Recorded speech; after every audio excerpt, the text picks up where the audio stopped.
조금 낯서실 수 있는데 한자어로 관청 민자안이라는 말이 있습니다. 관청 민자안. 좀 풀이를 해보면 관청이 깨끗해야, 관리가 청렴해야 백성들이 편안하다, 그런 뜻으로 풀이할 수가 있는데요. 저는 이 말을 좀 이렇게 바꿔보고 싶습니다. 교회가 성경적 원리에 바로 서 있어야, 목회자들이 교회를 성경의 원리에 따라 바로 이끌어야 우리 성도님들이 진정 행복하고 평안할 수가 있다. 그렇죠, 여러분. 교회가 건강해야, 교회가 바로 돼 있어야 내 삶이 바로 잡히고 건강해집니다. 교회가 행복할 때에 거기에 속한 나 역시도 행복해질 수가 있습니다. 이런 맥락에서 저는 지난 주일 설교 때 예고드리기를, 이번 가을 새벽 부흥회 때는 교회의 건강성에 관하여서 우리 교회가 각 개인의 삶이 정말 변화되어지고 성숙해가는 진정 행복한 교회가 되기 위해서의 그 핵심은 과연 우리 교회 안에 건강한 소그룹 다락방이 활성화되어 있는가, 그렇지 못한가. 저는 이 포인트에 우리 모두가 마음을 모으고 함께 기도함으로 이제 교회가 한 단계 더 건강한 교회로서의 발돋움을 할 수 있는 이번 뜻깊은 가을이 될 수 있기를 소망합니다. 그래서 이와 관련하여서 우리가 앞서 함께 읽은 사도행전 2장 42절, 여러분, 이 구절은요, 교회의 공동체성이나 교회의 소모임을 얘기할 때 매우 자주 거론되는 아주 유명한 구절입니다. 오늘 우리가 시간 관계상 다 읽지는 못했지만 42절 문맥의 앞뒤 상황을 이렇게 좀 살펴보면요, 오순절, 그 유명한 오순절 성령 강림 사건 이후에 사도 베드로가 예수 그리스도의 복음을 2장 14절에서부터 35절에 이르기까지 아주 상세히 설교해 주는 장면이 나옵니다. 중요한 건 이 복음을 들은 사람들의 반응이 어떠했느냐 하는 것인데, 37절 보겠습니다. 우리 37절, 2장 37절 다 같이 한번 읽어봅니다. 시작. 그들이 이 말을 듣고 마음에 찔려 베드로와 다른 사도에게 물어 이르되, 형제들아, 우리가 어찌할꼬 하거늘. 사도들이여, 우리가 죄인입니다. 내가 예수 그리스도를 십자가에 못 박은 장본인입니다. 마음이 찔리는데 이제 어떻게 해야 합니까? 이어지는 38절에서 베드로가 이렇게 답을 해주고 있어요. 38절, 베드로가 이르되 너희가 회개하여 각각 예수 그리스도의 이름으로 세례를 받고 죄 사함을 받으라. 그리하면 성령의 선물을, 곧 성령을 선물로 받게 되리라. 감사하게도 사람들이 이 복음을 마음에 받아들였어요. 그래서 41절 보시면 그 말을 받은 사람들은 세례를 받음에 이날의 신도의 수가 몇 명이 더하였더라? 3천이나. 지금 모인 사람 중에 무려 3천 명이나 되는 회중들이 복음으로 거듭나는 생명의 역사를 이날 베드로의 설교를 듣고 경험했던 것입니다. 여러분, 설교는 이처럼 성령님이 사용하시는 아주 유용하고도 중요한 도구입니다. 그래서 이렇게 우리가 함께 모여서 예배드리고요, 말씀을 함께 듣는 이 공예배의 능력, 이 예배의 필요성, 저는 그것을 절대 부정하거나 축소시킬 마음이 없습니다. 지구촌교회 이동원 목사님은 이 공예배 설교의 중요성에 관하여서 말씀하시기를 설교는 집단 치유의 장이라고 말씀하셨어요. 목회자가 물리적 시간적 한계로 모든 성도를 다 신방으로 돌보지 못한다 하더라도 예배의 설교를 통해 성령님은 성도의 아픔과 문제를 터치해 줄 수 있다. 40년의 목회 경험을 바탕으로 이 말씀을 해주셨어요. 저는 공감을 합니다. 저도 작지만 하나의 경험이 있는데, 우리 교회에서 아이를 유산하여 슬픔을 당한 가정이 있었죠. 제가 그 주간에 너무 마음이 아파서 주일 설교 본문을 바꿔서 그 가정을 위해 생각하고 묵상하며 말씀을 전하였습니다. 그런데 그 가정만 은혜 받을 뿐 아니라 예배 끝나고 나서 한 분이 저에게 오시더니, 목사님, 제 마음의 깊은 곳에 있었던 어려움의 문제가 오늘 말씀으로 해결이 되었다고 눈물을 흘리면서 저에게 말씀해 주셨어요. 성령님은 이처럼 설교를 통해, 예배를 통해 우리 생각 이상 그 너머의 놀라운 일들을 친히 이루어 가십니다. 때문에 저는 설교와 이 공예배의 중요성을 믿고 있기에 여기에 많은 에너지를 쏟고 있습니다. 그러나 설교를 중시하면서 정말 주일 설교 한 편 준비를 위해 30시간을 준비하셨다는 그 옥하는 목사님은 설교뿐 아니라 소그룹 모임이 교회 안에 균일하게 자리를 잡고 있어야 한다, 늘 이 강조를 하셨어요. 제가 제자훈련 세미나에서 들었던 그분의 말을 좀 옮겨보면요, 목사님 이렇게 말씀하셨어요. 우리는 예배 만능주의에 빠져서는 안 됩니다. 한국교회는 예배 일변도입니다. 일주일 내내 예배만 드립니다. 이제 우리는 기존 전통교회의 목회 패러다임을 과감히 바꿀 수 있어야 합니다. 그래서 공예배와 더불어 교회 안에 소그룹 제자훈련, 소그룹 다락방이 균등하게 잘 자리를 잡고 있어야 합니다. 늘 이 말씀을 하셨습니다. 그런데 옥 목사님이 말씀하신 이 균형은요, 목사님의 균형이 아니라, 목사님의 견해가 아니라 성경에 나와 있는 균형이에요. 여러분, 오늘 본문 보시면 3,000명이 넘는 대그룹 인원이 공예배 자리에 모여 베드로의 설교를 들었었죠. 그런데 그와 동시에, 그렇게 함께 모여 예배드림과 동시에 42절을 다시 보세요. 42절 보시면 성도들이 베드로 사도의 가르침을 받아 그 말씀을 중심으로 서로 뭐하였다? 교제하였다 나와 있어요. 여러분, 여기서 교제했다는 말의 의미는요, 이렇게 회중석에 앉아 말씀을 일방적으로 듣는 이런 공예배의 자리에서는 서로 친밀하게 교제할 수가 없었겠죠. 따라서 이 교제했다는 말의 뜻은 공예배가 아닌 또 다른 소그룹 모임을 통해 성도 상호 간에 인격과 인격이 서로 말씀으로 교감하고 말씀을 서로 나누면서 친밀한 교제, 친밀한 영적 교제를 쌓아갔다는 것으로 우리는 본문의 상황을 그렇게 해석할 수가 있습니다. 이 해석을 뒷받침하는 근거가 그 뒤에 44절 이하에 나오는데, 44절 보세요. 믿는 사람이 다 함께 있어 모든 물건을 서로 통용하고, 45절 또 재산과 소유를 팔아 각 사람의 필요에 따라 나눠주며.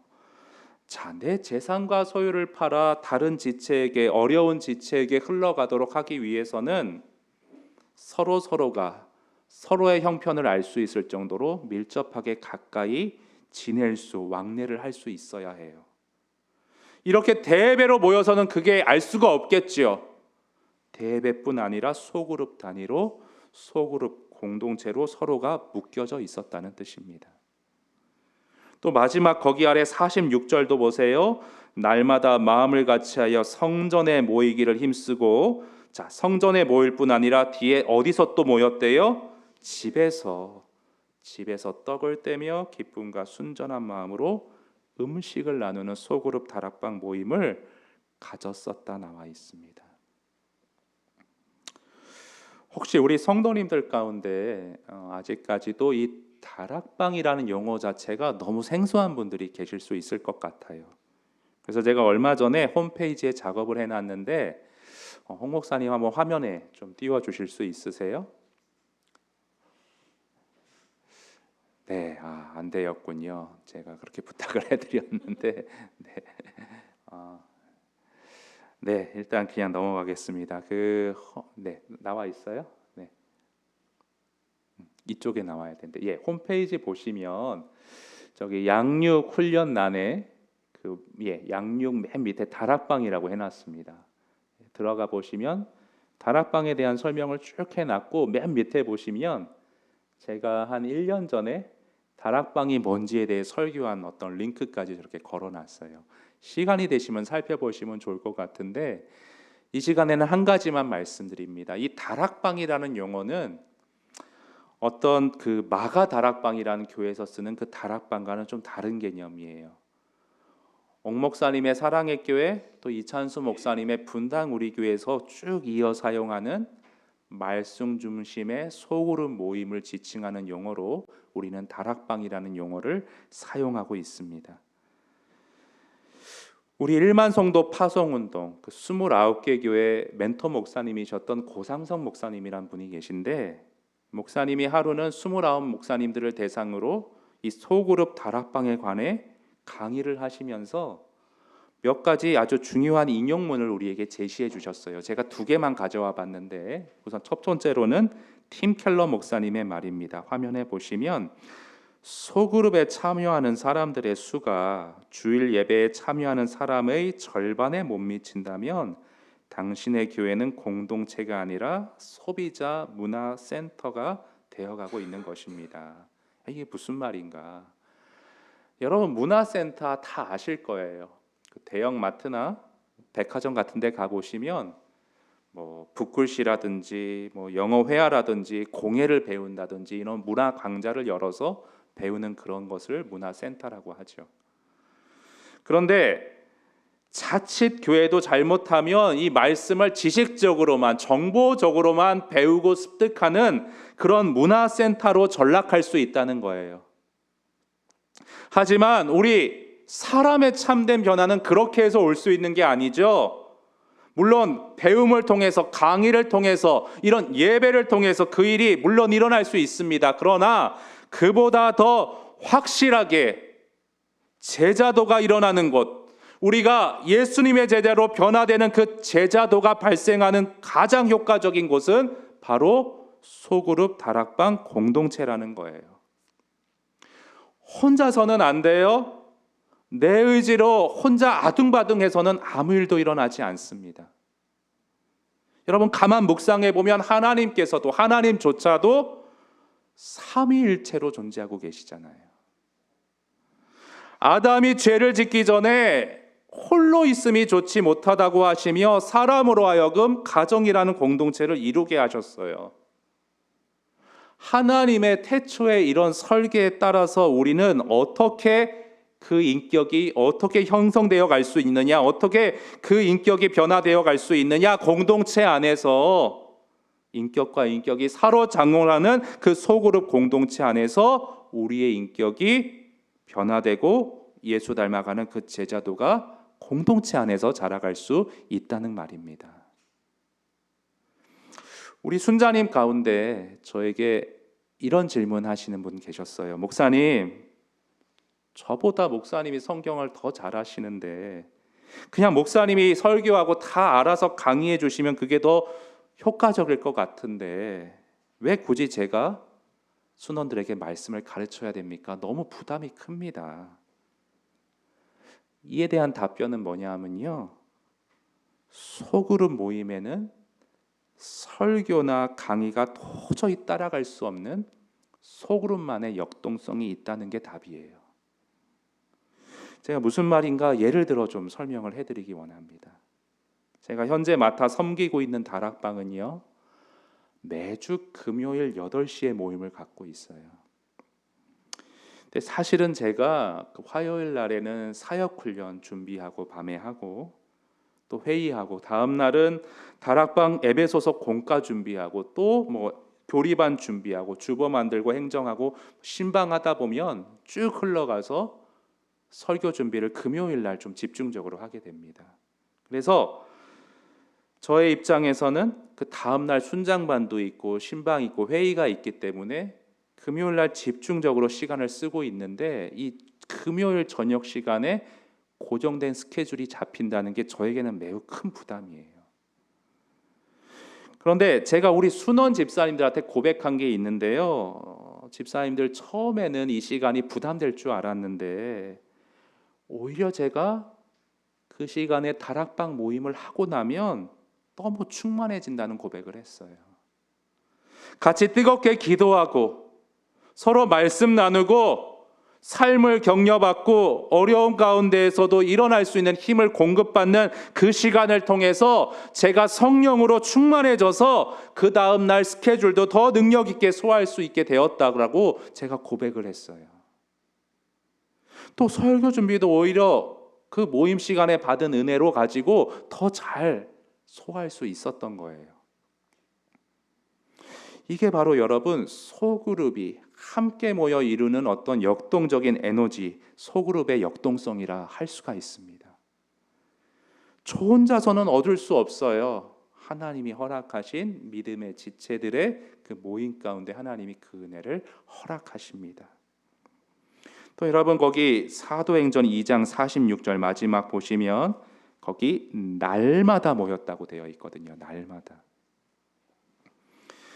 다락방 순원들이 다 직업이 다르고 생활터전이 떨어져 있고 특히 우리 교회처럼 사는 지역이 다 먼 곳에 있는 이러한 상황에서 주중에 날마다 모이기란 정말 쉽지 않은 일이죠. 그런데 우리가 성경에서 이런 어떤 모임의 사모함, 날마다 모였다는 거 어떻게 우리 적용할 수 있는가? 우리 다락방은요, 저의 다락방인 경우에 날마다 영적으로 서로 교감할 수 있도록 제가 계속 도전하고 있어요. 어떻게 해요? 요일을 정해서 카톡으로 지금 큐티를 나누고 있습니다. 그래서 우리 다락방은 그 큐티 내용을 보며 그 해당 날 올린 분의 기도를 제목을 가지고 서로 기도를 해주고 있어요. 그래서 일주일에 한 번 모이는데 주중에 이렇게 서먹하지 않고 일주일에 서로 영적으로 끈이 연결되어 있고 교감하는 가운데 그렇게 친밀하게 만날 수가 없습니다.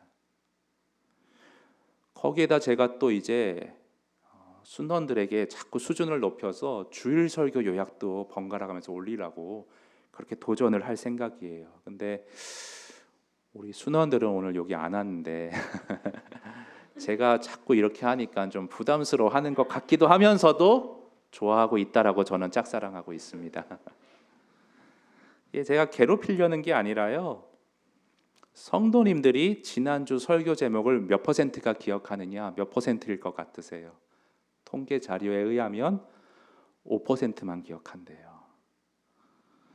제가 주일 설교 한 번 듣는 것으로 끝내지 마십시오. 주중에 다시 꼭 한번 시청해보고 노트 필기도 해보십시오. 그렇게 자꾸 권면을 드리지만 혼자서 이게 잘 안 되거든요. 여러분 그렇잖아요. 큐티도요. 큐티 학교 할 때는 막 열심히 해보려고 그래요. 근데 종강하고 혼자서 열심히 해보려고 그러면 흐지부지 잘 안 됩니다. 이렇게 고개를 끄덕이는 분들이 많으면 안 되는데 안 돼요. 혼자서는 잘 안 돼요. 우리는 영적인 어떤 활동에 천성적으로 게으른 습성이 있습니다. 혼자서는 잘 안 돼요. 그런데 다락방 모임을 하면 서로가 언제 이렇게 하기로 약속을 하고요. 그 공동체 안에서 서로 나눔을 날마다 이어가다 보면 역동적인 힘이 내 안에 붙기 시작하는 거예요. 그래서 고상성 목사님은 앞에서 말씀드린 고 목사님은 이런 비유를 드셨는데 화면 보실까요? 설교가 불이라면 소그룹은 그 불이 지속적으로 탈 수 있는 땔감을 공급하는 것이다. 그런 말씀을 하셨어요. 주일에 설교로 말씀으로 마음에 불이 붙었어요. 근데 그게 순간의 반짝으로 그냥 끝나지 않으려면 주중에 계속 타오르게 하려면 그걸 지속시켜 주는 것이 소그룹의 힘이라는 거예요. 실제 말씀을 내 삶 속에 자꾸 가져오는 훈련을 우리 교회를 예를 들면 에베소서 공과 공부를 통해서 주일 설교를 통해서 그 나눔을 통해서 큐티 나눔을 통해서 이렇게 다각도로 소그룹 다락방을 중심축으로 해서 그런 활동을 계속 이어가다 보면 어느 순간인가 나 스스로 말씀을 보는 눈이 열리고요. 말씀을 내 삶 속에 접목하는 힘이 길러져서 그렇게 역동적인 말씀의 움직임을 통하여 내 전 인격이 변화되어 가는 것을 소그룹 다락방 안에서 경험하게 된다는 원리입니다. 사랑하는 여러분, 저는 우리 교회가 수가 많아지고 커지는 것에는 관심이 없습니다. 저의 관심은요, 적게 모이건 많이 모이건 여러분 한 분 한 분이 정말 이 말씀으로 참 하나님의 사람, 예수 그리스도의 제자로 온전하여지는 것, 저는 그 일에 모든 관심과 에너지가 전부 다 쏠려 있습니다. 이게 한 사람 철학의 정신이에요. 한 사람을 말씀으로 그리스도의 참된 제자로 세우는 것. 이사야 60장 22절에는 이런 말씀이 있는데 우리 마지막으로 한번 읽어봅니다. 화면 보시고 시작. 그 작은 자가 천명을 이루겠고 그 약한 자가 강국을 이룰 것이라. 제가 판단하기에 현재 한국 교회는 제자 아닌 그저 무리만 많아지는 대형 교회를 지향하기보다는 작은 자 한 명이라도 1000명의 영향력을 발휘할 수 있는 그러한 말씀의 사람, 견고하고 강한 그리스도의 군사와 제자를 세우는 일에 우리가 더욱더 집중을 해야 할 때라고 저는 그렇게 생각합니다. 한 번은 제가 TV에서 범죄 사건을 추적하는 그 프로그램을 본 적이 있는데요. 좀 엽기적인 일인데 교회 다니는 그리스도인이 아니었다라고 저는 판단해요. 교회 다니는 한 남 집사님이 사칭했겠죠. 남 집사님이 교회 안에 여러 여성도님들과 부적절한 관계를 맺고 돈까지 꾸었던 일이 보도가 되었어요. 근데 그 어떤 여성 한 분이 돈 빨리 갚으라고 그 다른 관계들 정리하지 않으면 모든 걸 교회에다 폭로하겠다고 막 이 남자를 압박하니까 이 남자가 그만 코너에 몰려 충동적으로 살인을 저지르고 시신까지 유기하는 사건이 있었습니다. 그런데 이 프로그램 사회자의 마지막 클로징 멘트가 저는 정말 그 멘트를 잊을 수가 없어요. 뭐라 했냐 하면 끔찍한 범죄를 저지른 이분이 교회의 가르침을 평소에 잘 새겨 들었더라면 어떠했을까요? 그러면서 성경 구절을 인용해요. 욕심이 잉태한즉 죄를 낳고 죄가 장성한즉 사망을 낳는다. 이 성경의 가르침을 잘 지켰더라면 이런 비극적인 일은 발생하지 않았을 텐데 매우 안타깝습니다. 여러분 물론 극단적인 얘기긴 하지만 세상이 지금 이런 식으로 교회를 안타까워하고 있는 실정입니다. 여러분 자신도 한번 정직하게 돌아볼 수 있기를 원합니다. 나는 오늘 나에게 들려오는 작은 말씀 하나라도 그걸 어떻게 내 삶에 접목시키고자 얼마나 열심을 내고 있는가. 나는 세상에 정말 빛과 소금으로 살아가고 있는가. 내 삶의 자리에서 하나님 나라를 확장해 가고 있는가. 나 혼자서 내 의지만으로는 안 되죠. 공동체 안으로 들어올 수 있어야 해요. 다락방 모임에 적극 참여하실 수 있어야 해요. 서로가 서로를 말씀으로 붙잡아주고 끌어주고 말씀의 선한 영향력을 서로의 인격 가운데 주고받는 그 관계 안에서 말씀의 역동성이 일어나 그 안에서 함께 자라갈 수 있다는 이 행복한 진실이 우리 교회 안에 또 여러분 각자의 삶 가운데 풍성히 경험되실 수 있었으면 좋겠습니다. 하나님이 참 우리 교회 안에 많은 은혜를 주시고 축복을 내리셔서 이렇게 귀한 분들이 모였습니다. 더 수만 많아지는 것보다는 점검했으면 좋겠습니다. 정말 나는 공동체로서의 교회를 경험하고 있는가? 그 안에서 자라가고 있는가? 내 삶이 작년 새벽 부흥회 때랑 올해랑 어떻게 진보하고 있는가? 그렇지 못하다면 내가 속한 공동체가 어떤 공동체가 되어야 할지, 내가 그 안에서 어떤 역할을 해야 할지 주 안에서 한번 물어보시고, 아직 공동체에 속하지 못하고 교회 언저리를 맴돌고 있는 분이 계시다면 제가 오늘부터 홈페이지에 다락방 신청서를 다시 올려놓을 것입니다. 여러분 적극 용기를 내셔서 한 발 한 발 더 공동체 안으로 들어오실 수 있는 은혜가 이 가을에 있었으면 좋겠습니다.